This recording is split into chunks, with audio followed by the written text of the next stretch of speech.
ትኩረት ለጤናችን የኢትዮጵያ ወጣቶችና ወጣቶች ጤና ካውንስል ከጤና ሚኒስቴር ጋር በመተባበር በዚህ ጊዜ እየታየ ያለው የማርበርግ ቫይረስ ስርጭትን ለመከላከል ቆርጦ ተነስቶ ይገኛል።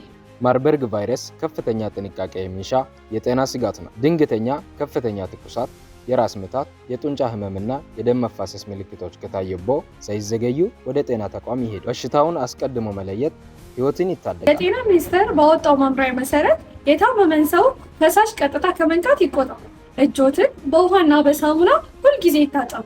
እንደውም ደግሞ ያልበሰሉ የስጋ ውጤቶችን ከመብላት ይቆጠቡ። አዎ፣ እኛ ወጣቶች የጤና ሚኒስቴር የሚያወጣቸውን ወቅታዊ መረጃዎች ለህብረተሰቡ በማድረስ የድርሻችንን እንወጣ። ማንኛውም ጥርጣሬ ካለ በጤና ሚኒስቴር በነፃ ስልክ መስመር 8335 ላይ በመደወል መረጃ ይስጡ። ከጤና ሚኒስቴር ጎን በመቆም ሀገራችን ከማርበርግ ቫይረስ እንጠብቅ። ጤናማ ወጣት ለጤናማ ኢትዮጵያ። የኢትዮጵያ አፍላ ወጣቶችና ወጣቶች ጤና ካውንስል